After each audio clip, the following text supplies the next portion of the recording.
I built my parents' business for 8 years. At my brother's wedding, Dad signed it over to him. I didn't argue. I just left.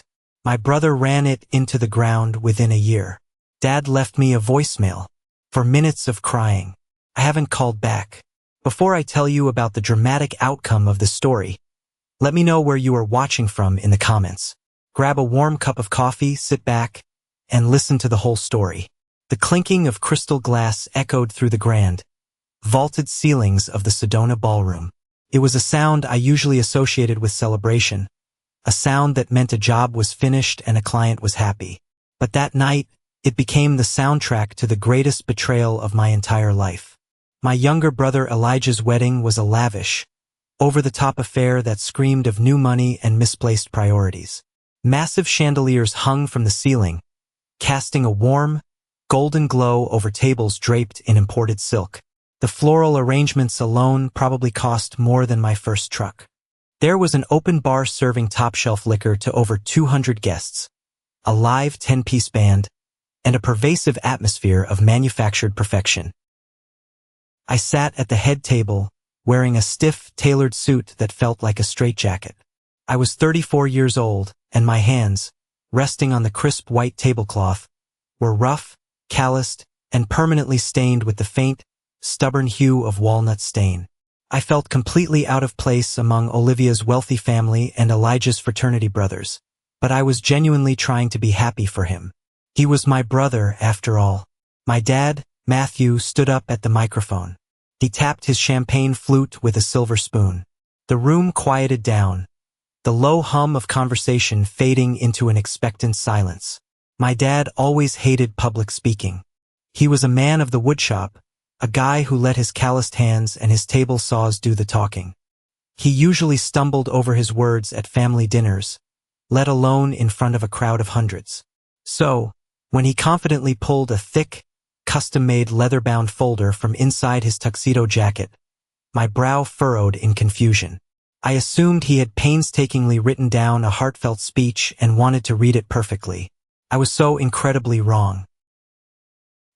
He looked out at the sea of faces, his chest puffed out with pride.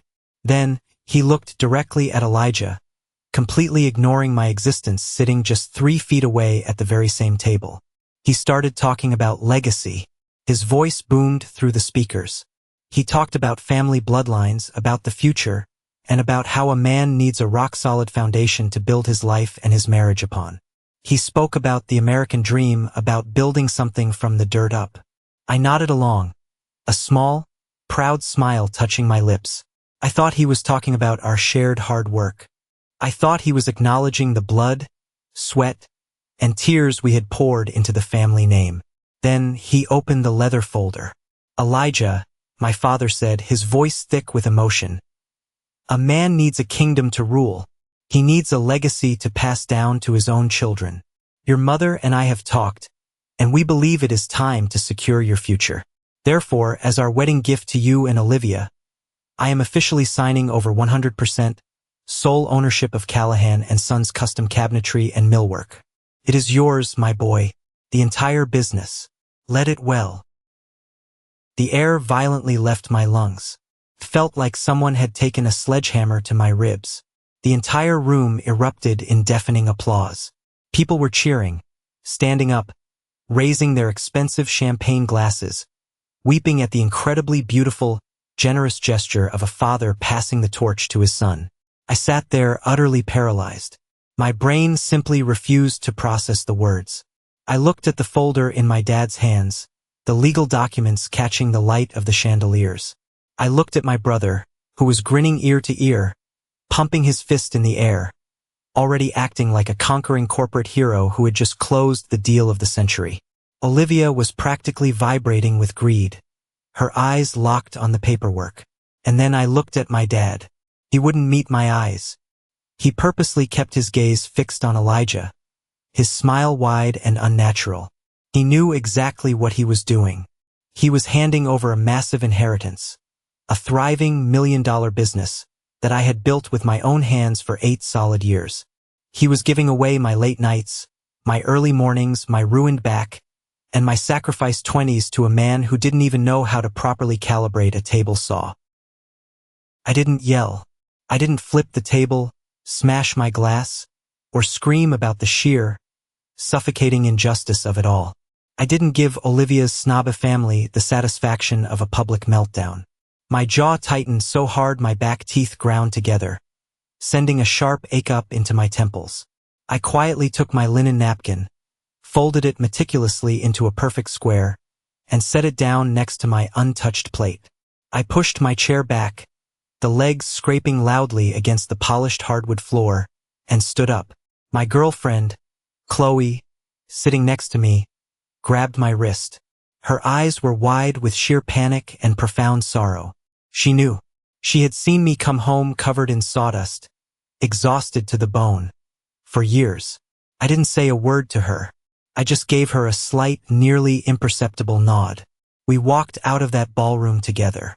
I kept my back straight and my eyes fixed on the heavy oak exit doors. We left behind the cheers, the clinking glasses, the overwhelming stench of expensive perfume, and the family that had just sold my entire life down the river without a second thought. But to understand why my dad's pathetic, 4-minute crying voicemail a year later was so utterly ridiculous, you need to know exactly how much blood I poured into that name, and how deep the rot in my family truly went. Growing up in our small, dusty town in Arizona, the lines within our family were drawn early and drawn deep.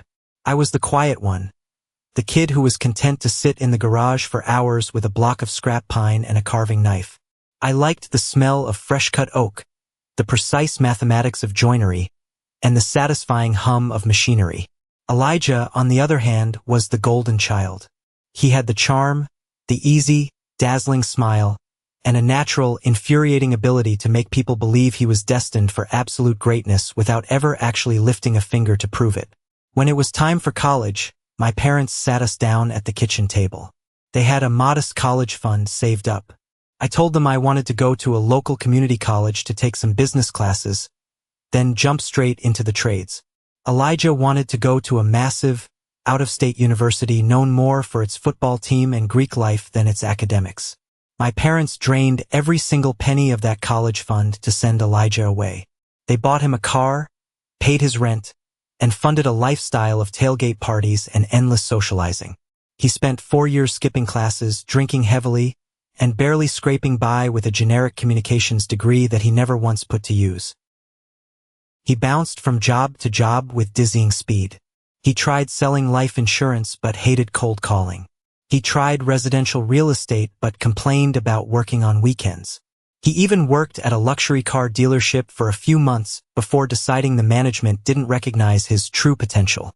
Every time he quit or got fired, my mother was there with a warm meal and a ready-made excuse about how the world just didn't understand his brilliance.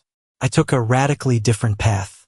I dropped out of my community college business program after one grueling semester. I didn't need a professor to read from a textbook to know what I wanted to do with my life. I walked into my dad's small, perpetually struggling custom cabinetry shop when I was barely 19 years old. I put on a pair of scratched safety glasses, strapped on a leather tool belt, and never looked back. Callahan & Sons was barely keeping its head above water back then. My dad was a decent carpenter, but a terrible businessman. He undercharged, he overpromised, and he had no concept of modern workflow. I started at the absolute bottom. I swept mountains of sawdust, hauled heavy sheets of MDF, and cleaned the spray booth until my lungs ached. I learned every single machine, every dangerous technique, and every irritating quirk of the local lumber suppliers. While Elijah was out partying on our parents' dime, nursing hangovers on Tuesday mornings, I was clocking in at 5 a.m. in the freezing cold. I would come home covered in a thick, inescapable layer of fine dust, smelling intensely of chemical lacquer, sweat, and hard work. My mother would look at me across the dinner table with a sigh of mild disappointment, asking when I was going to wash my hands properly and get a real, respectable job in an office. Simultaneously, she would praise Elijah to the heavens for simply managing to wake up before noon. Elijah would show up for Thanksgiving dinner wearing a crisp, expensive shirt, talk a massive game about his latest grand, world-changing business idea, and my parents would hang on to his every single word like he was a visiting prophet. I sat there quietly, eating my dry turkey, knowing I had a massive custom kitchen installation the next morning that was paying the mortgage on the house we were sitting in. I never resented the actual work. I loved the shop. I loved the tangible reality of taking a raw, ugly stack of lumber and wrestling it into something beautiful, functional, and permanent. But the staggering disparity in how we were treated was a bitter, jagged pill I was forced to swallow daily. I stupidly thought that if I just worked harder, if I proved my worth through undeniable financial results, my parents would finally see me. I didn't realize that in their eyes, the sweaty worker in the background would never, ever shine as bright as the golden child standing in the spotlight. By the time I turned 26, I wasn't just working in the shop. I was running the entire operation. My dad was getting older. His joints were aching with arthritis, his vision was slipping, and he was perfectly content to let the business coast along, pulling in maybe $300,000 a year in gross revenue. It was enough to pay the bills, but it was stagnant. I saw the massive potential slipping through our fingers. I saw the local housing market booming, wealthy retirees moving into the county, and I knew we could do so much more than just build simple, boring box cabinets for tract homes. I spent 3 weeks staying up past midnight, putting together a comprehensive, 50-page business plan to expand Callahan & Sons into full-scale, luxury kitchen and bathroom remodeling. I mapped out supply chains, marketing strategies, and profit margins.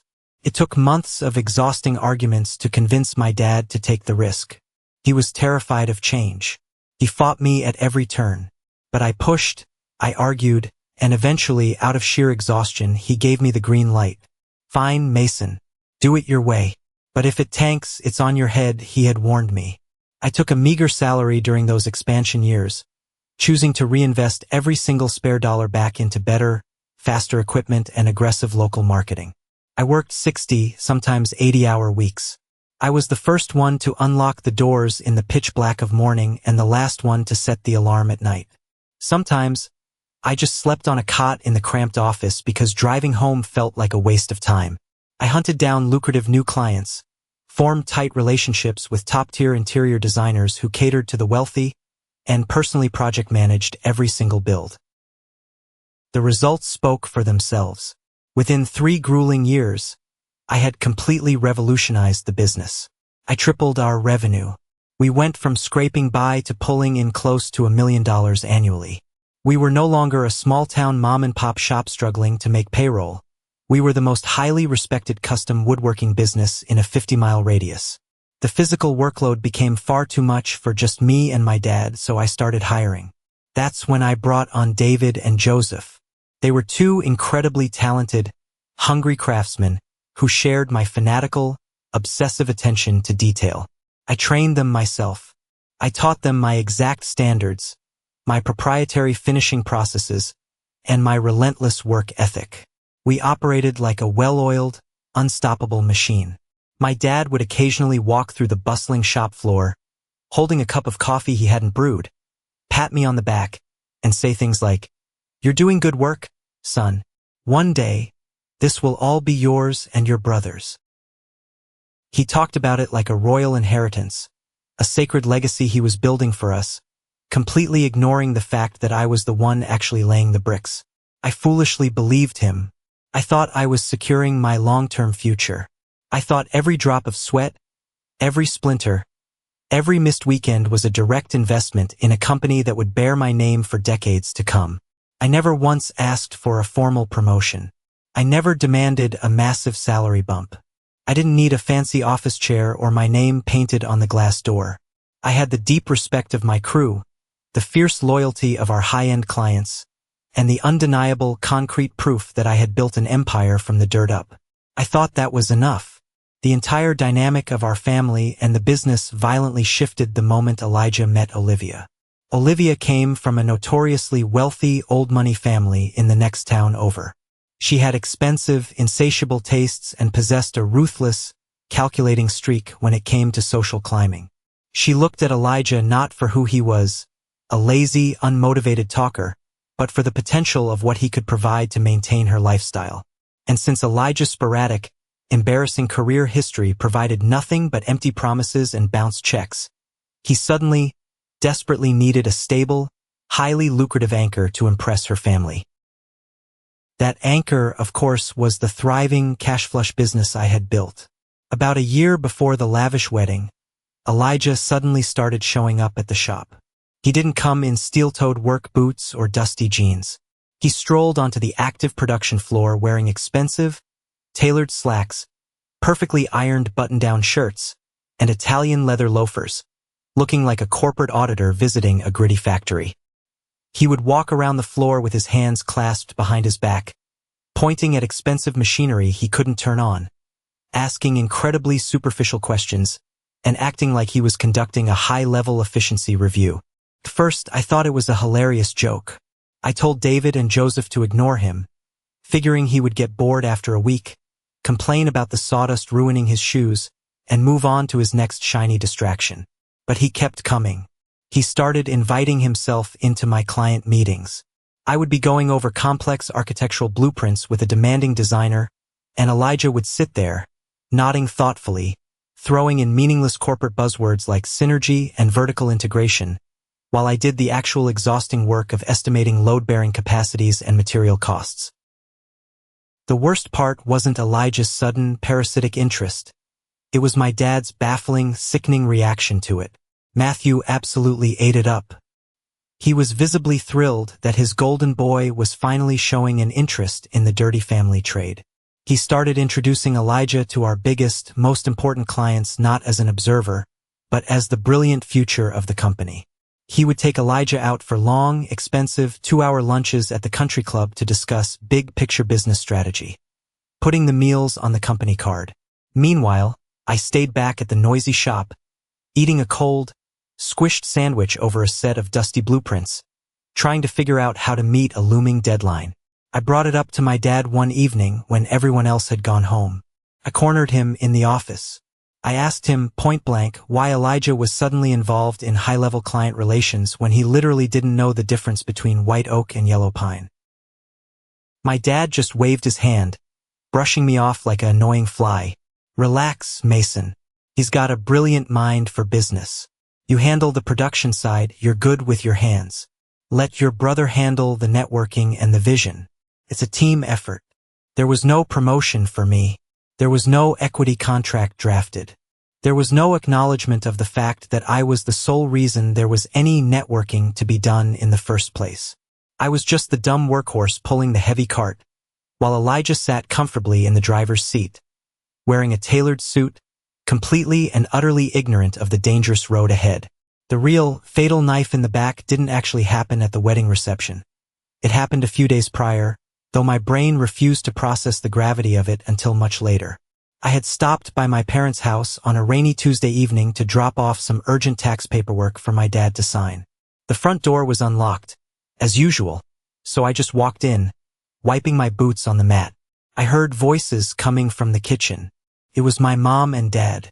I stopped dead in the hallway when I heard my own name. "Are you absolutely sure Mason won't cause a massive scene at the reception?" my mom asked. Her voice was hushed, frantic, and laced with nervous guilt. "He won't," my dad replied, his tone dismissive and frighteningly confident. "He's steady. He's always been steady as a rock. He'll understand that Elijah needs this far more than he does. Mason can survive anywhere, he's a survivor.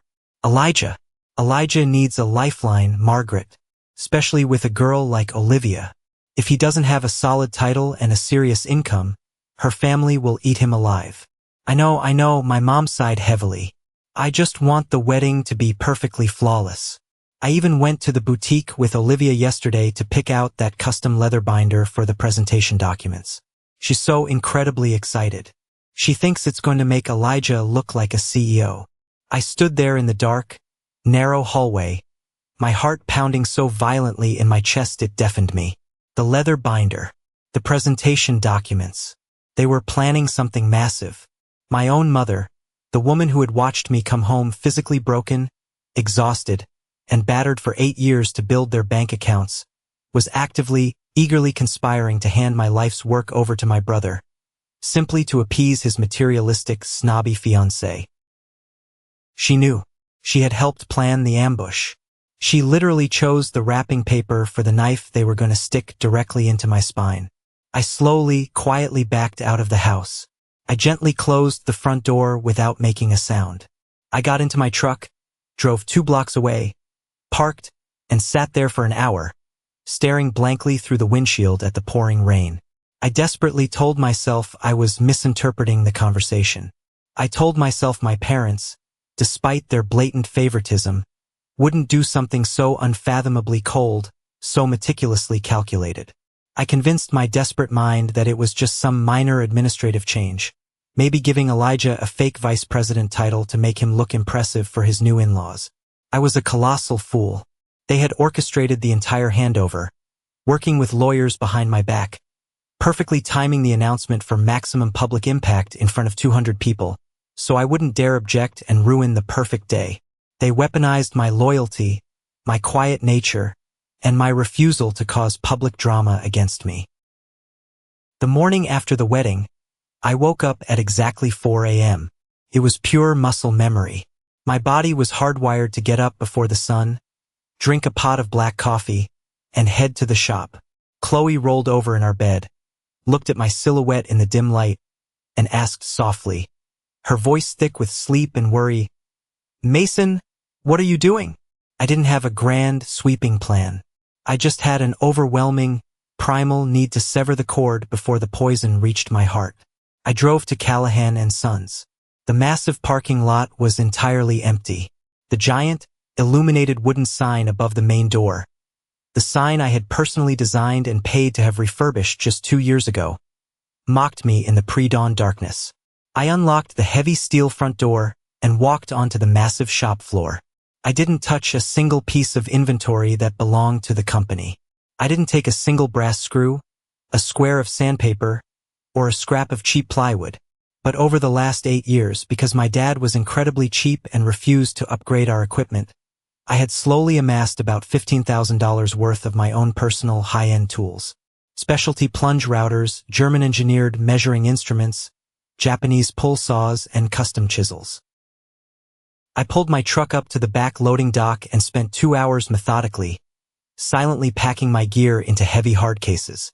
The silence in the cavernous shop was absolutely deafening. Every deep scratch on the solid oak workbenches, every chemical stain on the gray concrete floor was a direct testament to my backbreaking labor. At exactly 6:30 a.m., my cell phone started buzzing in my pocket. It was Elijah. I stared at the screen for a second, then let it go to voicemail. 10 minutes later, my mom called. Voicemail. Then my dad. Voicemail. They were waking up in their expensive hotel suites, probably nursing massive hangovers from the open bar, fully expecting me to show up, turn on the lights, and open the shop for my brother like a good, dutiful little employee. I finished loading the last heavy case of routers into my truck bed. I walked over to the main drafting workbench, the exact spot where I had designed our most complex, profitable projects. I took my heavy, worn brass shop key off my keyring. The metal was smooth from years of use. I set it down gently on the scarred wood. I grabbed a thick black Sharpie marker and wrote 2 words in giant letters on a piece of scrap maple: "Good luck." I left the piece of wood sitting right next to the key, walked out the back door, and locked the deadbolt behind me for the final time. I didn't feel victorious. I didn't feel like a brave rebel.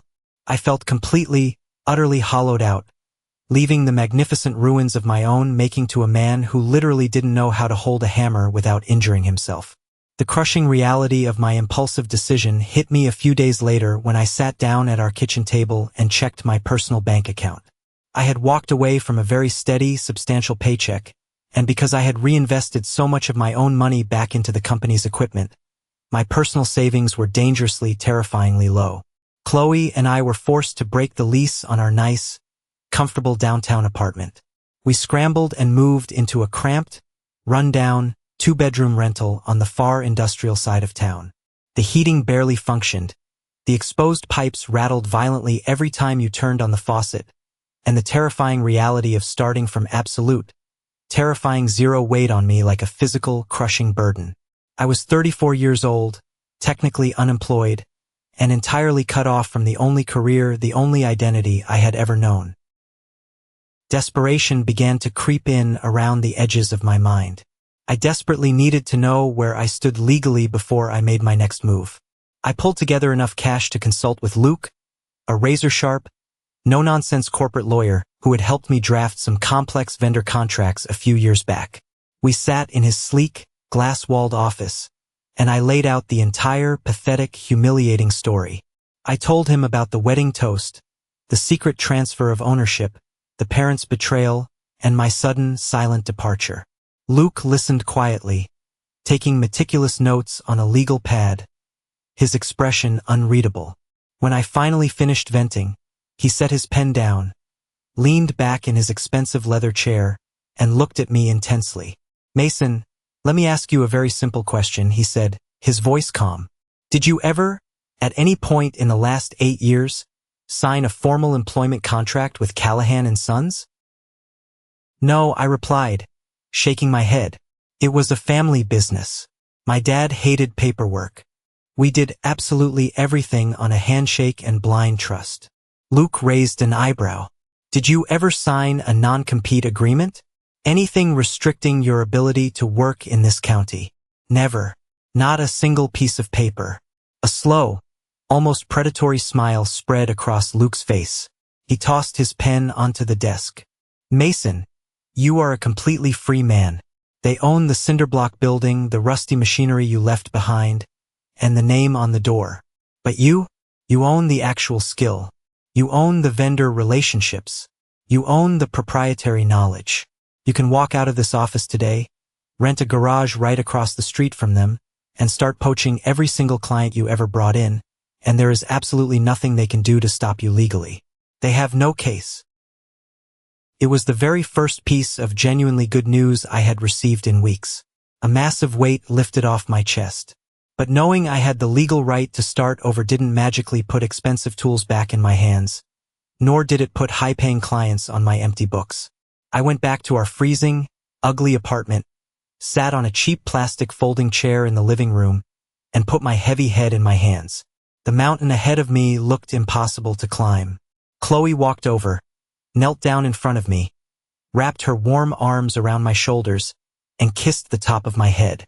"You built an empire once from nothing but sawdust," she said softly, looking fiercely into my eyes. "You know exactly how the machine works. Now you just have to go build it for yourself. No partners, no leeches, just you." Her unwavering faith in me was the spark of ignition I desperately needed. I wasn't dead yet. I was just starting over, and this time I was keeping all the equity. Armed with a violent, renewed sense of purpose, I started hustling like a man possessed. I rented a small, drafty, corrugated metal garage workspace on the industrial outskirts of town. It was pathetic compared to my massive old shop floor, but it was mine. My first major, critical hurdle was securing raw materials.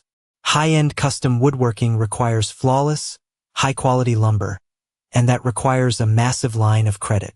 I put on a clean shirt and drove down to see Julian, the owner of the largest, most prestigious lumber yard in the county. Julian and I had done serious business together for over 6 years. I had personally pushed hundreds of thousands of dollars his way. We had drank beers together after hours. He knew my fiancé's name. I genuinely considered him a friend in a cutthroat industry. I walked into his cluttered office, smiling, ready to ask for a standard 30-day net credit line on a small order of white oak, just to get my first few independent jobs off the ground. Julian looked up from his computer screen, and the blood instantly drained from his face. His expression hardened into a defensive mask. He didn't offer to shake my hand. He didn't even offer me a seat. "Mason," he said, his voice flat and incredibly awkward. "What are you doing here?" I ignored the chill and gave him my confident pitch. I told him I was striking out on my own, starting fresh, and needed a small favor to get the ball rolling. Julian shook his head slowly, refusing to make eye contact. "I can't do it, Mason. Company policy." I stared at him, my smile dying instantly. "Policy? Julian, what are you talking about?" I've cleared over $1 million through this yard in the last few years. I pay my invoices early. You know my credit is immaculate. You know I'm good for it. Julian shifted violently in his chair, looking everywhere but at me. Look, man, this is incredibly difficult. But Elijah came to see me yesterday afternoon. He came in hot. He signed an exclusive, massive 3-year supply contract with us for all of Callahan & Sons materials. It's the biggest contract we've landed this year. But Julian swallowed hard, a flash of deep guilt in his eyes. But it came with an ironclad stipulation. If I sell to you, Mason, if I sell you even a single warped board of scrap pine, he pulls the entire multi-million-dollar contract and sues me for breach. I'm sorry, Mason. My hands are tied. It's just business. My blood literally boiled in my veins. The betrayal was staggering. Elijah didn't just steal my company. He was actively, maliciously using its massive financial weight to starve me out in the cold. He was explicitly bribing my own suppliers to cut me off at the knees before I could even stand up and fight back. He wanted me ruined. I didn't yell at Julian. I didn't flip his desk. I just looked at him with pure, unadulterated disgust. You backed the wrong horse, Julian, I said, my voice dangerously quiet. Elijah doesn't know how to run that shop. And when he runs that company straight into the ground and defaults on your massive contract, do not bother calling my phone. I walked out of that lumber yard with empty hands, the cold reality of my brother's viciousness settling deep into my bones. The war wasn't just about hurt pride anymore. It was about sheer, brutal survival. Agonizing month passed. I managed to scrape together enough subpar materials from smaller, distant, out-of-town suppliers by paying pure cash, draining the last of my meager reserves.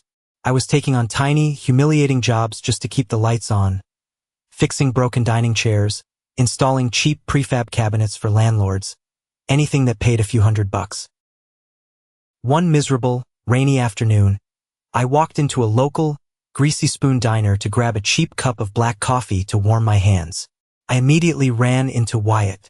Wyatt was an incredibly sharp, anxious guy who had been the lead accountant for Callahan & Sons for the last 5 years. He looked like death warmed over. He was nursing a black coffee, violently rubbing his temples, dark circles carving bags under his eyes. He saw me walk in and immediately flagged me down like a drowning man. Mason, thank God. Sit down. You look incredibly tired, but you look a hell of a lot better than your brother does right now. I sat down in the cracked vinyl booth. Wyatt didn't need any prompting. The dam broke instantly. It's a disaster over there, man. A complete, unmitigated, catastrophic disaster. Wyatt leaned across the table, checking over his shoulder, keeping his voice to a frantic whisper. Elijah is burning through cash like he's shoveling it into a furnace. He hired a social media branding manager from Los Angeles for $5,000 a month. He completely rebranded the logo, bought brand new, expensive fleet wraps for all the work trucks. But to pay for it, he fired the entire quality control department. I shook my head in disbelief. What about actual production? Are they building anything? It's absolute chaos. Wyatt groaned, burying his face in his hands. He promises wealthy clients completely impossible, compressed timelines just to get the initial deposit, and then he screams at the crew when they physically can't deliver. The material waste is astronomical because they are rushing and making mistakes. I'm looking at the ledgers every day, Mason. He's operating at a massive, bleeding loss, and he's actively masking it from your dad by taking out high-interest, short-term predatory loans. The vendors are getting angry. He's missing net 30 payments. Julian is already threatening to hold shipments. I felt a strange, dizzying mixture of dark validation and deep, profound sorrow. I hated my brother with a burning passion for what he did to me, but hearing that the business I had meticulously, lovingly built was rotting from the inside out was incredibly painful. It felt like I was hearing about the terminal illness of a child I had raised. How long do they have? I asked grimly. Wyatt scoffed bitterly. If he doesn't land a massive, multi-million-dollar commercial contract immediately and miraculously deliver it flawlessly, 6 months. Maybe less before the creditors seize the building. He's driving a speeding car toward a cliff, and he's too busy taking selfies for Instagram to look at the road. I paid for Wyatt's coffee, patted him on the shoulder, and left the diner. The golden child was cracking under the immense pressure of actual tangible work. The shiny facade was crumbling, and I knew it was only a matter of time before the heavy debris hit the ground. The massive turning point came on a dreary Tuesday morning. I was sitting in my cold garage, sanding a scrap piece of wood, when my cell phone rang. The caller ID displayed a name I hadn't seen in nearly 8 months. Mr. Carter. Carter was one of the most prominent, ruthless, wealthy luxury home builders in the entire state. He was a hard-nosed, screamingly demanding client, but he paid massive invoices on time, in cash, and he commanded absolute respect in the industry. I had fought tooth and nail to win his business years ago. I answered on the second ring, clearing the dust from my throat. Mason speaking. Mason, this is Carter. I hear through the grapevine you're finally out on your own. His voice was gruff, furious, and vibrating with tension. That's right, sir. Operating independently now. Good. Because your idiot brother is a complete and utter fraud.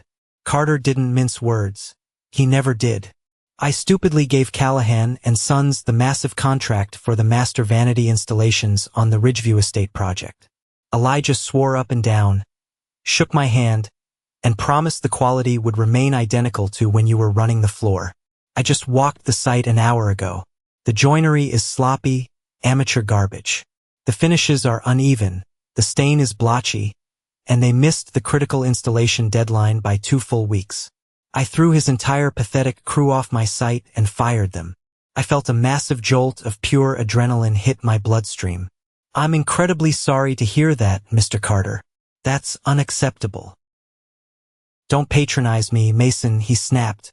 I need the master bathroom in the multimillion-dollar model home fixed immediately, stripped down to the studs and rebuilt from scratch. I need it absolutely perfect, and I need it done in exactly 4 days for a massive showing with international buyers. Can you do it? Or are you going to give me excuses too? I'll be on the site in 20 minutes, I said, already grabbing my keys. I threw my heavy tools into the back of my truck, broke several speed limits driving to the Ridgeview Estate, and surveyed the wreckage. Carter was absolutely right. The work was insulting, amateurish garbage. It looked like it was built by a blindfolded high school shop class. I immediately took a sledgehammer and tore every single piece of it out, throwing Elijah's trash into the dumpster. For the next 3 days and nights, I barely slept. I existed on black coffee and sheer, unadulterated spite. I worked with a manic, obsessive intensity, pouring every single ounce of my pent-up frustration, anger, and unparalleled skill into that woodwork. I sourced the absolute finest, rarest walnut I could find from a private dealer. I hand-cut every single dovetail joint. I hand-rubbed the oil finish until the wood looked like polished glass. I didn't just meet his impossibly high standard. I shattered it. When Carter walked into the master bathroom on the morning of the 4th day, he stopped dead in his tracks. He slowly walked over, running his calloused hand along the flawless, seamless, glowing edge of the massive vanity. He stood in absolute silence for a long, agonizing minute. Then he looked at me, a rare smirk breaking across his hardened face. I knew it, he muttered. I knew you were the only brains and talent in that entire family. He pulled out his heavy leather checkbook, wrote me a massive check on the spot, and then intentionally added a 20% bonus to the total. He ripped it out and handed it to me. You keep your damn phone on, Mason. I'm tearing up Elijah's master contract for the rest of the development. We're going to be doing a lot of business together. I looked at the number on the check. It was enough to secure a real shop. That check was my lifeline. It was the very first lethal strike back. I had just taken a massive, lucrative feast directly off Elijah's plate, and the taste of victory was absolutely incredible. Word travels incredibly fast in the tight-knit construction trades. Mr. Carter didn't keep his mouth shut about the unmitigated disaster at Ridgeview, nor did he hide the fact that he had fired the new Callahan and Sons and that I had swooped in and saved the entire multimillion-dollar project. The momentum began to violently shift in my direction. I secured 2 more highly lucrative, small custom jobs that very same week, bringing in enough cash flow to finally upgrade some of my cheaper, failing tools, pay off my outstanding debts, and breathe a little easier for the first time in months. But the real, defining victory arrived the following Monday morning. I was in my drafty, freezing garage, carefully running a piece of expensive cherry trim through the router, when a familiar, beat-up, rusted pickup truck pulled into the cracked concrete driveway. The heavy doors creaked open, and David and Joseph stepped out into the cold air. These were the 2 master craftsmen I had personally hired, trained, and mentored years ago at Callahan. They were the best in the business. They walked into my garage, looking around at the cramped space, the cheap fluorescent lighting, and the absolute lack of basic amenities. "Boys," I said, wiping a thick layer of sawdust off my hands, my heart skipping a beat. "What brings you out here to the slums?" David, a massive bear of a man with a thick beard and a man of very few words, crossed his muscular arms over his chest. "We quit." Joseph, younger and far more animated, nodded vigorously, his face red with lingering anger. "Elijah is a total nightmare, boss. He is an absolute clown. He doesn't know a dovetail joint from a hole in the ground. He screamed in my face yesterday in front of the whole crew because I flat out refused to use cheap, water-damaged particle board on a luxury, $50,000 custom cabinet build. He told me to just glue it together and paint over the horrific defects so the client wouldn't notice. I told him where he could shove his paint. I threw my heavy framing hammer on his glass desk, shattered the corner of it, and walked right out the front door. Dave packed his bags and followed me 10 minutes later. I looked at them, overwhelmed with a sense of loyalty I hadn't felt in a year. "You guys know I'm operating out of a freezing garage, right? I can't pay you anywhere near the salary or the benefits you were making over there. Not yet. I don't have health care. I don't have a break room. We don't care," David said flatly, his voice rumbling like a diesel engine. "We want to build good things, Mason. We want to work for a guy who actually respects the wood and respects the men cutting it. You tell us what you can afford to pay right now, and we'll make it work until things pick up. We're with you." A massive lump formed in my throat, choking off my words. I had lost my blood family, the people who were supposed to protect me, but standing right here in front of me in a freezing garage was a true brotherhood forged in sawdust, sweat, and hard work. "Grab your leather aprons from the truck," I told them, cracking my very first genuine, wide smile in many long months. "We've got a hell of a lot of work to do." With David and Joseph officially by my side, I wasn't just a desperate, lone guy in a garage anymore. The absolute core of Callahan and Sons, the real talent, the heartbeat of the production floor, had defected to my side. We were a highly skilled, incredibly angry army, and we were finally ready to march. While I was grinding out brutal 14-hour days with my loyal crew, slowly but surely building a pristine, untouchable reputation in the county, Elijah was living in an utterly psychotic alternate reality. I made it a strict point not to look at his social media feeds, knowing it would only enrage me, but in a small town you simply can't avoid the loud, obnoxious noise. One evening, after a long shift, Chloe walked into the kitchen and handed me her phone, her face pale. "You need to sit down and see this," she said, her voice dripping with absolute, unfiltered disgust. It was a highly produced, slick Instagram video. Elijah was standing in front of the main Callahan and Sons building, wearing expensive designer sunglasses and a tight, branded polo shirt that showed off his gym muscles. But it wasn't the shirt that caught my attention. Behind him, gleaming under the Arizona sun, sat a brand new, metallic gray, fully loaded Porsche 911 Carrera. He was leaning casually against the hood of the six-figure sports car, talking directly to the camera with a smug, arrogant grin about the massive rewards of the daily grind, and taking the legendary family legacy to the absolute next level. He literally slapped the hood of the luxury car, promising big, disruptive things for the future of custom cabinetry, while promoting a discount code for cheap prefab kitchen islands. I stared at the glowing screen, utterly and completely bewildered. My brain short-circuited. I knew exactly what the profit margins of that shop were down to the penny.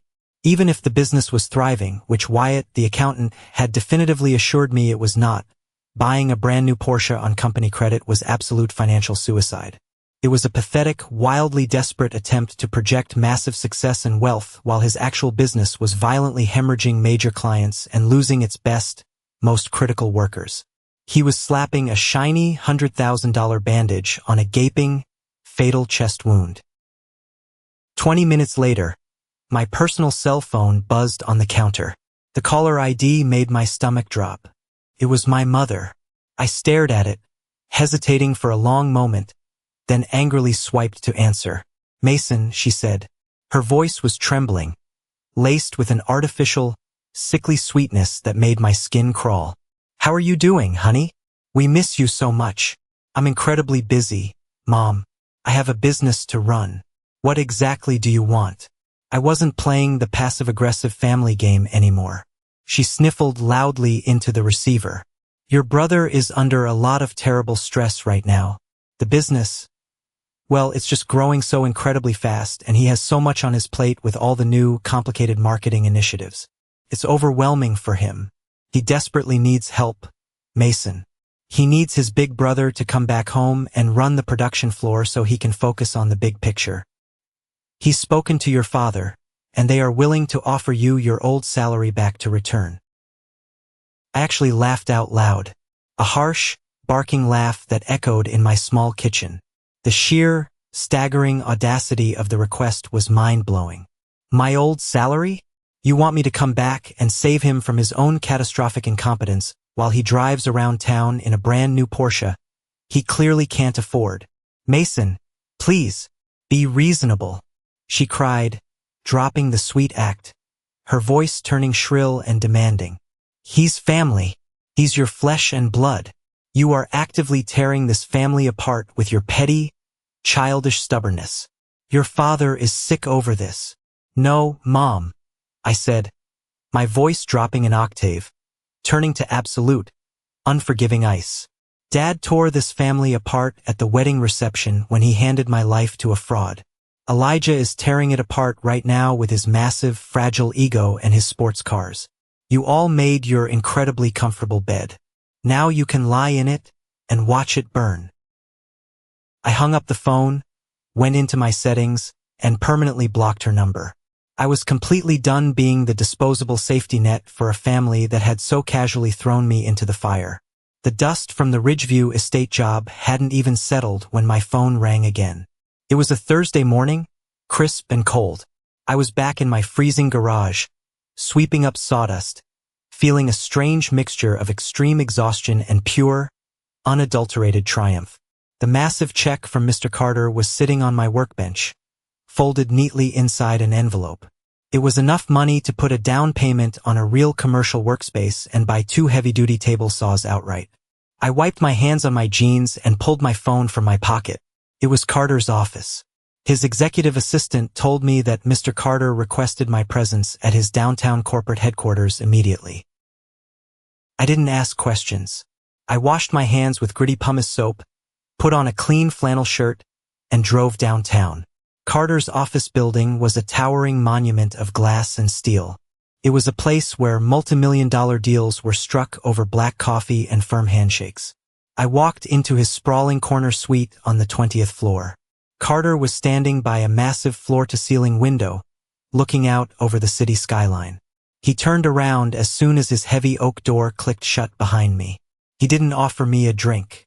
He walked straight to his massive mahogany desk and picked up a thick, bound legal document. "Sit down, Mason," he instructed, gesturing to a leather chair. I sat. Carter threw the thick stack of papers onto the desk in front of me. The thud was loud in the quiet room. "Do you know what that is?" he asked, crossing his arms. I leaned forward and looked at the cover sheet. It was a commercial development contract. "It looks like a master vendor agreement," I said cautiously.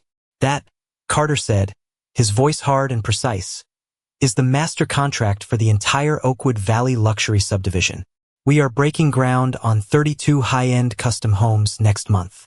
Every single house requires custom kitchen cabinetry, bathroom vanities, built-in library shelving, and crown molding. The total budget for the millwork alone is $400,000. I swallowed hard. That wasn't just a job. That was a company-making contract. That was the kind of money that changed a man's life overnight. That's a massive project, Mr. Carter. It is, he agreed, sitting down across from me. And for the last 6 months, your idiot brother Elijah has been begging me for it. He took me out to expensive steak dinners. He brought his awful wife, Olivia, who spent the entire time talking about her country club. He showed me glossy brochures and promised me the moon. He told me Callahan & Sons was expanding, upgrading, and ready to handle my entire portfolio. Carter leaned in closer, his dark eyes locking onto mine. But I am not a stupid man, Mason. I have been in the construction business for 40 years. I know a fraud when I see one. I knew the second your father handed that company to a guy who wears loafers to a job site, the quality was going to absolutely tank. I knew Elijah was nothing but a hollow suit. I was stunned. If you knew that, why did you give him the Ridgeview master bathroom job in the first place? A cold, calculated smile spread across Carter's face. It was the smile of an apex predator. Because I needed a legally binding reason to permanently blackball Callahan & Sons from every single one of my future developments. I gave him a high-profile, incredibly difficult test project. I gave him enough rope to hang himself. And he did exactly what I expected. He failed miserably. He breached the quality clauses in my standard vendor agreement. By failing that test, he legally invalidated any claim his company had to bid on the Oakwood Valley project. I completely severed his ties to my firm, and my lawyers made sure he can't sue me for lost revenue. Carter tapped the thick contract sitting between us. I didn't want Callahan & Sons. I wanted you. I just had to wait for you to officially leave and set up your own shop. So here is the deal, Mason. I want your hands on my houses. I want David and Joseph running the installations. I want the exact same obsessive, perfect quality you delivered for the last 8 years. If you can guarantee me that this $400,000 contract is yours. Right here. Right now. My hands were actually shaking. I reached into my pocket, pulled out my cheap plastic pen, and clicked it. I didn't need to read the fine print. I knew Carter was tough but fair.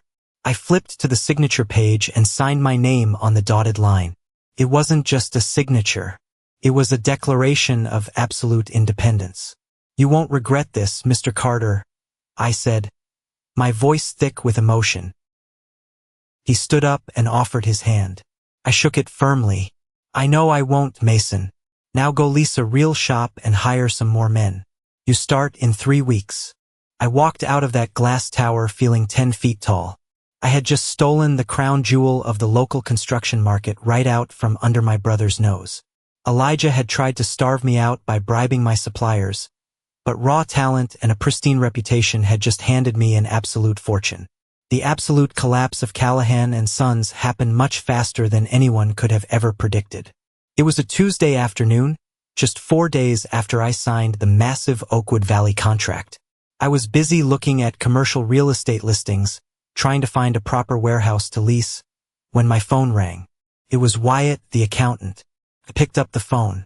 Hey, Wyatt, what's going on? It's over, Mason, Wyatt said.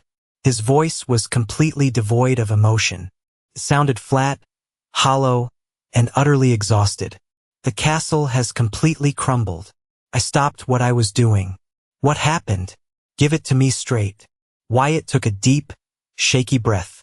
The bank froze the main operating accounts at 9 o'clock this morning.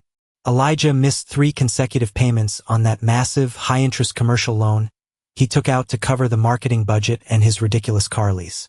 The creditors finally pulled the plug. They literally locked the accounts. We can't cut payroll.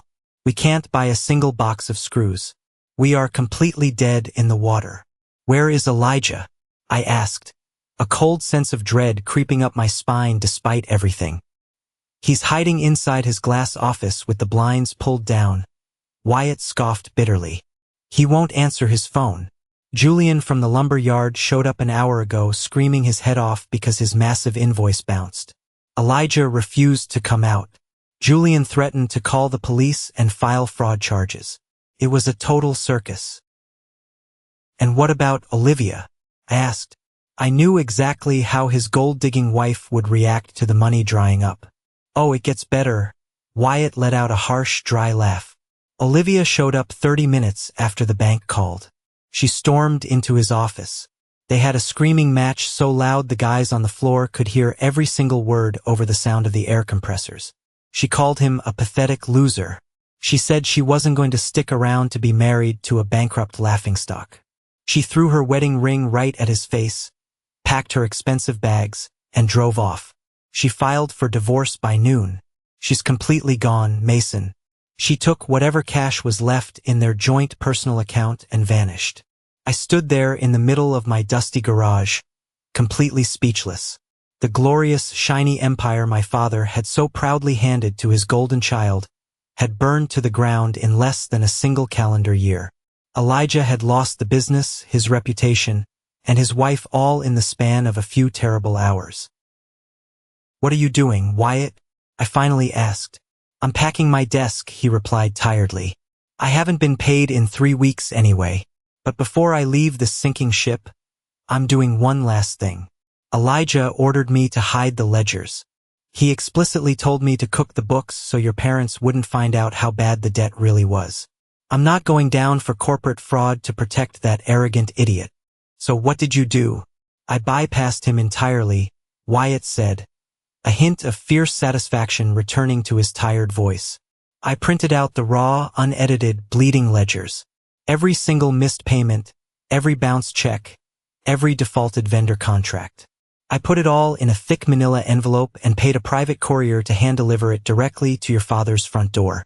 Matthew is going to see exactly what his golden boy did to his legacy. Good luck, Mason. You were the only good thing about this place." The line went dead. I stared at the phone. The reckoning had finally arrived. That evening, I was sitting at my small kitchen table with Chloe, eating takeout and going over the preliminary blueprints for the Oakwood Valley houses. My phone was resting on the counter. At exactly 7:15, the screen lit up. The caller ID boldly displayed the name Matthew Callahan. My father. I stopped chewing. Chloe looked at the phone, then looked at me. The air in the kitchen suddenly felt incredibly heavy. My father hadn't called me since the day of the wedding, almost a full year ago. He had let my mother do all the dirty work, all the begging and pleading for me to return. Now, facing the absolute destruction of his namesake company, he was finally picking up the phone himself. I didn't reach for it.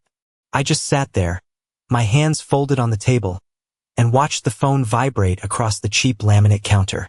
It rang 5 times, then clicked over to voicemail. A notification popped up on the screen. He had left an audio message.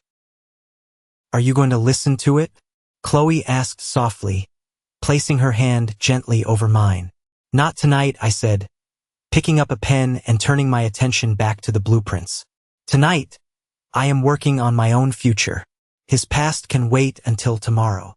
The next morning, I woke up early. The sun wasn't even up yet.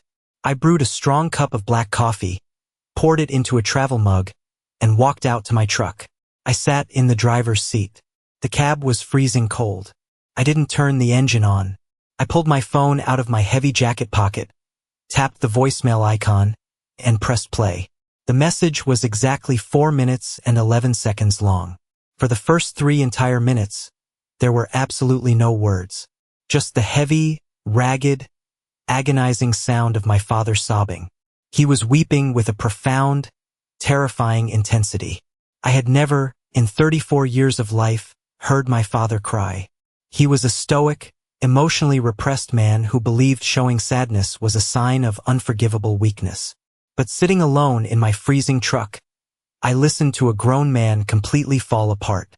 The sound was raw, ugly, and filled with a crushing, suffocating guilt. He was gasping for air, choking on his own tears, trying desperately to form words that his throat simply refused to release. I sat there perfectly still. My coffee went cold in my hands. I didn't feel a sudden rush of sympathy. I didn't feel the urge to drive over and hug him. I just felt a profound, heavy emptiness. Finally, around the 3-minute mark, his voice broke through the static. It was raspy, broken, and incredibly small. "Mason," he choked out, coughing violently. "Mason, I am so sorry. I am so incredibly sorry, my son. I did you wrong. I did you so wrong." He paused, crying heavily into the receiver again. "I knew it when I did it," he confessed, the words pouring out in a panicked rush. "I knew it was wrong when I stood up at that wedding. And I did it anyway because it was easier. It was just easier. It was easier to give the company to Elijah because he was weak and he needed it, and you were so incredibly strong. You were the one who earned it. You built that entire business with your bare hands, your time, and your good heart. And I took it. I just took it and I gave it away like it was mine to give. It wasn't mine, Mason. It was yours." Another long, agonizing pause filled with ragged breathing. "Wyatt sent the books. I saw them last night. It's all gone, Mason. Everything I worked for, everything you built. Elijah destroyed it all. He threw it away. And all I can think about right now is the look on your face on that patio at the wedding. You didn't even argue with me. You just left. And that is what absolutely kills me. You didn't argue because you already knew my soul was entirely compromised. You loved me enough not to make a scene, and I repaid you with treason. I don't deserve your forgiveness. I don't deserve to call you my son. But I need you to know that I finally see what I did. I love you, Mason. I always have. I was just too stupid, too blind, and too cowardly to protect you." The voicemail ended with a sharp click. I sat in my truck for a very long time. I hit replay. I listened to it again. I listened to my father's pride completely shatter into a million jagged pieces. I listened to the voicemail 3 times in a row. Some people might hear that kind of raw apology and immediately rush to forgive and forget. But forgiveness is not a simple light switch you can just flip on demand. You don't just erase 8 years of brutal exploitation and public humiliation because the perpetrator finally feels guilty after the consequences arrive. I placed the phone on the passenger seat, turned the key in the ignition, and drove to work. The apology was real, but the damage was permanent. 2 days after the voicemail, I decided it was time to end the saga completely. I couldn't just ignore them forever. There needed to be a final, definitive conclusion to the nightmare. Before I made my move, I called Luke, my lawyer.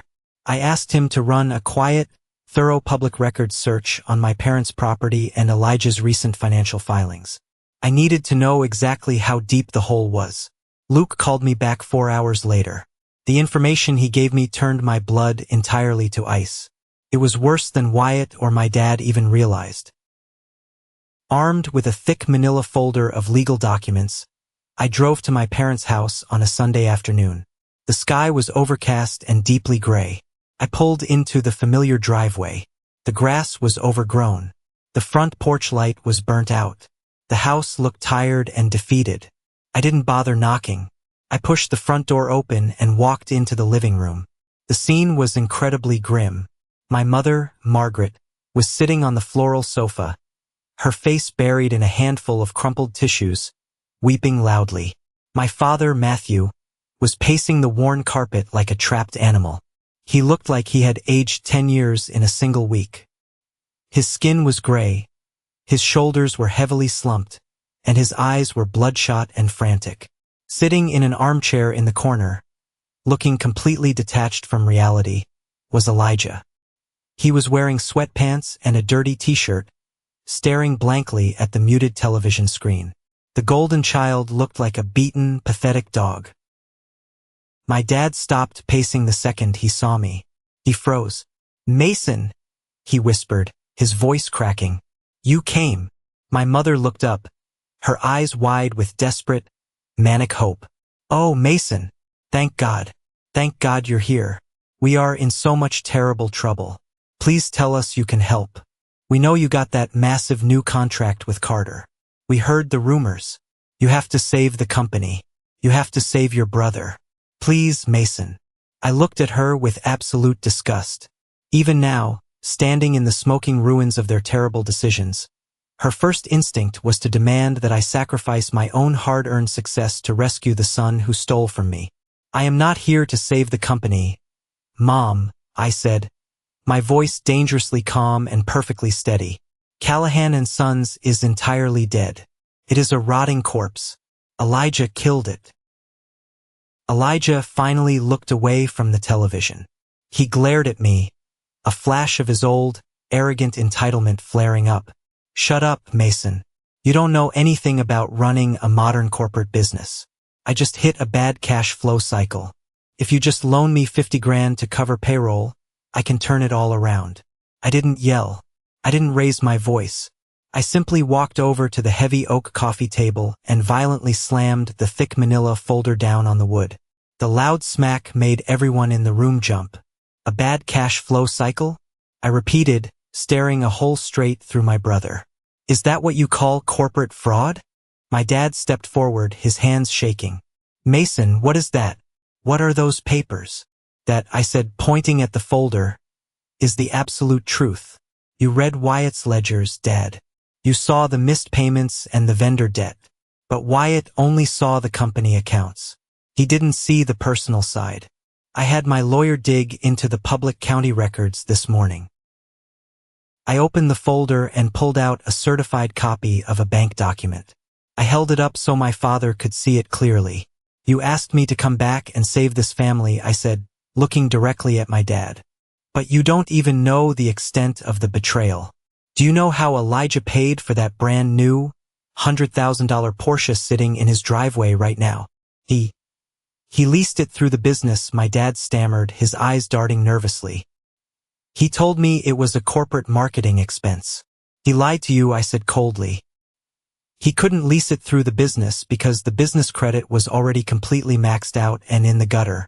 He couldn't get a standard auto loan because his personal credit is absolute garbage. I threw the document onto the coffee table. He forged your signature, Dad.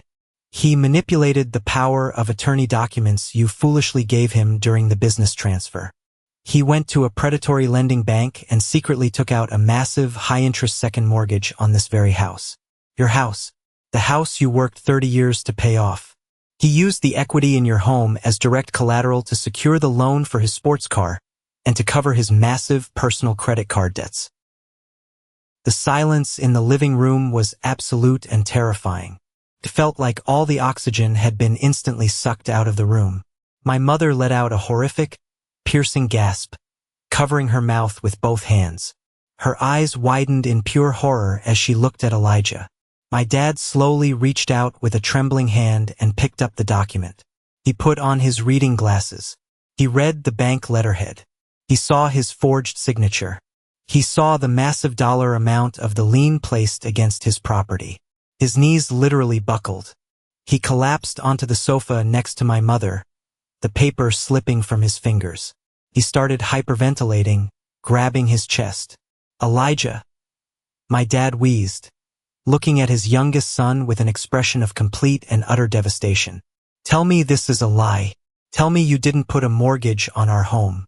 Tell me you didn't risk your mother's roof over a damn car. Elijah shrank back into the armchair, refusing to make eye contact. His arrogant facade finally, permanently shattered. He looked down at the floor, his face pale and sweating. I was going to pay it back, he mumbled weakly.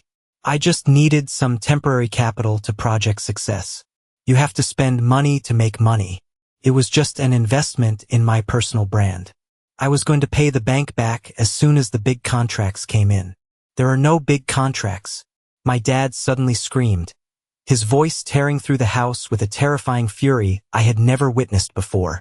He shot up from the couch, his face purple with absolute rage. You bankrupted my company. You drove away my best son. Your wife left you. And now you have stolen my house. You thieving, worthless parasite. My mother threw herself over my dad, sobbing hysterically, trying to pull him back down to the couch before he had a heart attack. Matthew, please calm down. We can fix this. Mason will fix this. Mason has the money now.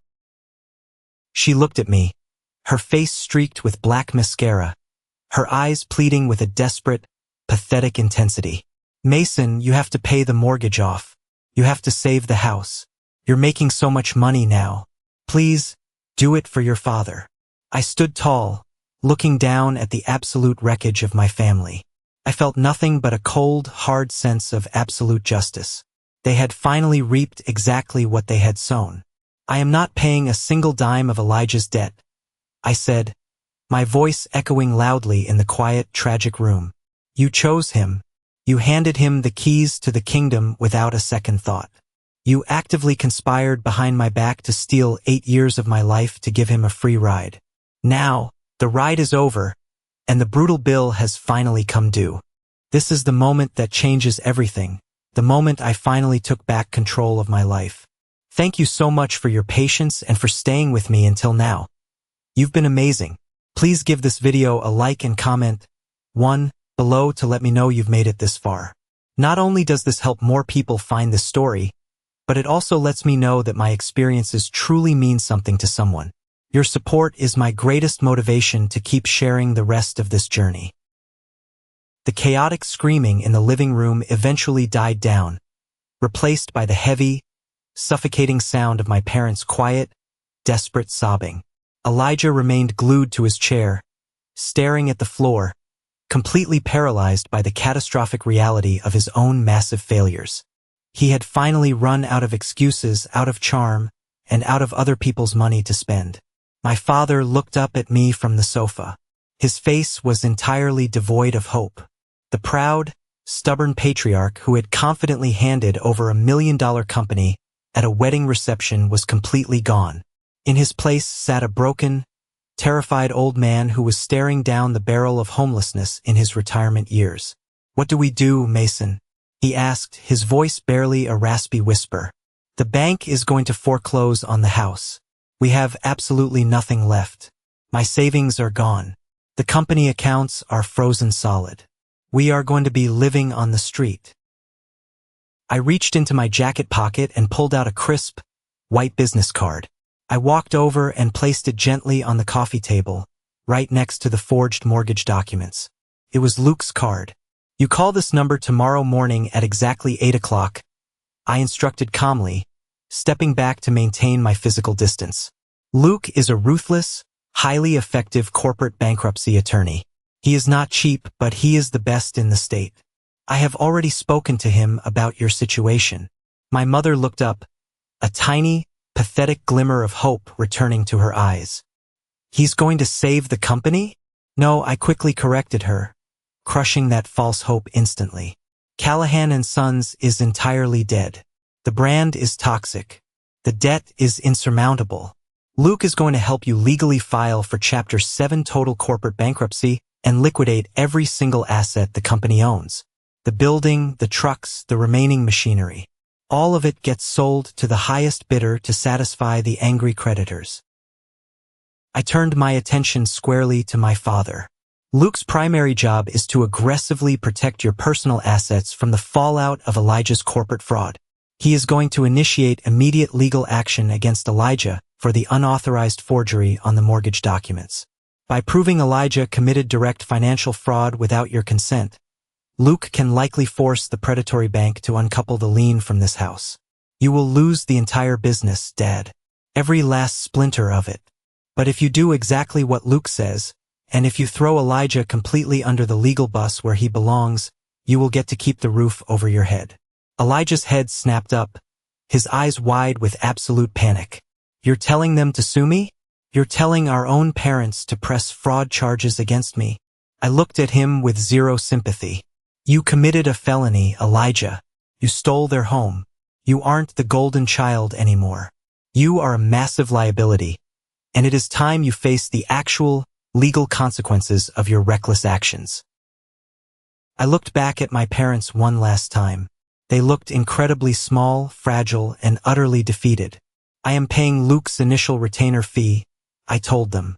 Consider it my final contribution to this family. But after today, I am completely done. Do not call my phone asking for cash. Do not show up at my shop asking for favors. I am drawing a permanent hard line right here, right now in this room. You made your terrible choices. Now you have to live with them. I turned around and walked toward the front door. My mother called out my name, begging me to stay, begging me to sit down and eat dinner with them. I didn't stop. I opened the door, stepped out into the cool, gray afternoon air, and walked to my truck. I drove away from that house feeling a massive, crushing weight lift off my shoulders. I had finally severed the toxic, parasitic chains of my family's expectations. I was completely free. Time is a relentless, incredibly effective healer, but massive success is an even better cure. 1 full year after that brutal confrontation in my parents' living room, my entire life was completely unrecognizable. The $400,000 contract for the Oakwood Valley subdivision was merely the spark that ignited a massive powder keg of success. I delivered those 32 houses 2 weeks ahead of schedule, under budget, and with a level of flawless craftsmanship that left Mr. Carter absolutely speechless. Word spread like wildfire through the wealthy enclaves of the state. Prominent architects and high-end interior designers began actively refusing to work with anyone else but me. They knew that if my name was attached to the millwork, the project would be absolute perfection. My freezing, drafty little garage was a thing of the distant past. I used the massive profits from the Carter job to lease a sprawling, 10,000 square foot commercial warehouse on the prime side of town. The new shop was a beautiful, echoing cathedral of industry. I invested heavily in state-of-the-art CNC routers, massive dust collection systems, and premium spray booths. I didn't just rehire David and Joseph. I made them my highly paid floor foremen. We hired 8 more incredibly talented craftsmen to keep up with the overwhelming demand. We were running 2 shifts just to clear the massive backlog of orders. I didn't name the new company after myself. I refused to let ego dictate my brand. I called it Apex Custom Woodworks.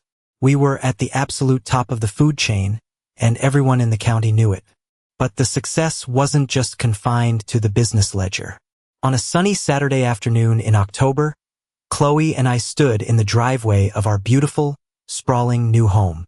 It sat on 2 acres of quiet, wooded land just outside the city limits.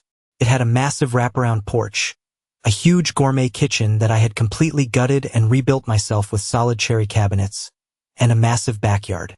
Chloe was kneeling in the dirt, wearing gardening gloves, actively planting a row of bright yellow sunflowers along the fence line. She wiped a smudge of dirt from her forehead and smiled up at me. "It's perfect, Mason," she said, looking around the property. "It's really ours." I pulled her up from the dirt and wrapped my arms tightly around her waist. She had stood by me when I had absolutely nothing. She had held my hand in that freezing apartment when I thought my life was completely over. She was the steady, unwavering rock I built my actual foundation upon. "Yeah," I smiled, kissing the top of her head. "It's all ours. Nobody can ever take this away." I had finally achieved exactly what I had always wanted. I had built a lasting, unshakable legacy. But this time I owned every single brick, every single nail, and every single ounce of the equity. I was the master of my own destiny, and it felt absolutely incredible. While my life was rapidly ascending to new, incredible heights, the brutal, unrelenting consequences of karma were aggressively catching up with the people who had tried to bury me. The legal fallout from Elijah's massive financial fraud was completely spectacular. Luke, my brilliant lawyer, had absolutely eviscerated him in court. To save their own home from foreclosure, my parents were forced to officially testify against Elijah, confirming the gross forgery of the mortgage documents. Elijah narrowly avoided actual prison time by agreeing to a highly restrictive, incredibly punitive plea deal, but his life was entirely ruined. The bank immediately repossessed his beloved, shiny Porsche straight out of the driveway. His credit score dropped to a level where he couldn't even rent a cheap apartment without a massive cash deposit. Olivia's high-priced divorce lawyers took whatever microscopic assets he had left, leaving him completely destitute. The golden child, the brilliant corporate visionary, was currently working 60 hours a week at a miserable, low-level call center, aggressively cold-calling angry seniors to sell them terrible auto insurance policies just to make his court-ordered restitution payments. I saw him once, entirely by accident, at a cheap gas station on the edge of town. He was wearing a faded, wrinkled polo shirt and driving a beat-up, rusted sedan with a cracked windshield. He looked exhausted, defeated, and completely miserable. We locked eyes across the gas pumps for a brief second. He quickly looked away, his face turning bright red with intense shame, and hurried into his terrible car. I didn't feel a single ounce of pity. I just kept pumping my premium gas and drove away. Elijah wasn't the only casualty of the Callahan and Sons collapse. Julian, the arrogant owner of the massive lumber yard who had so coldly cut me off to secure Elijah's exclusive contract, also learned a very painful lesson in loyalty. When Elijah's company went violently bankrupt, they defaulted on hundreds of thousands of dollars in unpaid material invoices owed directly to Julian. The massive financial hit crippled the lumber yard's cash flow. Julian was forced to violently downsize, fire half his staff, and eventually sell his entire failing business to a massive corporate conglomerate for pennies on the dollar to avoid his own personal bankruptcy. He backed the wrong horse, and it dragged him completely under. As for my parents, the absolute loss of their life's work permanently humbled them. The massive Callahan and Sons building was sold off at a public auction to a discount carpet liquidator. They managed to keep their house thanks to Luke's aggressive legal maneuvering, but they were forced to live entirely on their meager Social Security checks. My mother completely stopped bragging to her friends. My father spent his days quietly tending to his small vegetable garden, a broken man who realized far too late the true cost of his blinding favoritism. We maintained a very cold, distant, strictly superficial relationship. I would send them a generic card on major holidays, and occasionally I would pick up the phone if my mother called, but the conversations were brief, hollow, and strictly limited to the weather. They knew the permanent boundaries I had set, and they never, ever dared to cross them again. They had lost their son, and they had absolutely no one to blame but themselves. It was late on a Friday night. The massive Apex Custom Woodworks shop was completely quiet. The massive crew had clocked out hours ago, heading home to their families for the weekend. The heavy bay doors were pulled down, and the only light came from the small, glowing desk lamp in my glass-walled supervisor office. I walked out onto the expansive, spotless production floor. The air was thick with the familiar, incredibly comforting smell of fresh-cut cedar, sweet lacquer, and raw potential. I ran my hand along the smooth, cold cast-iron edge of one of the massive new table saws. I thought back to that terrible night at the Sedona wedding reception. I remembered the exact, suffocating feeling of the air leaving my lungs when my father handed the leather folder to Elijah. I remembered the intense, burning humiliation, the profound betrayal, and the terrifying, lonely drive home in the dark. For a very long time, I carried that anger like a heavy, jagged rock in my chest. I thought losing Callahan and Sons was the greatest, most unfair tragedy of my entire life. I thought I had been viciously robbed of my rightful inheritance. But standing here now, surrounded by the massive, humming empire I had built entirely on my own, I finally realized the absolute truth. My father denying me that company wasn't a tragedy. It was the greatest, most important gift he could have ever possibly given me. If he had done the right thing, if he had handed me the keys to the shop that night, I would still be trapped in that small, dusty cinderblock building. I would still be dealing with his outdated, terrible business practices. I would still be carrying the heavy, exhausting weight of his expectations, constantly trying to prove myself worthy of a name I didn't choose. I would have spent my entire adult life quietly building someone else's legacy. Instead, the betrayal forced me into the freezing cold. It forced me to strip away all the safety nets and discover exactly what I was truly made of. It forced me to rely entirely on my own two hands, my own relentless work ethic, and my own unshakable integrity. I didn't just rebuild what I lost. I built something infinitely better, stronger, and more resilient. I built a company that reflects exactly who I am.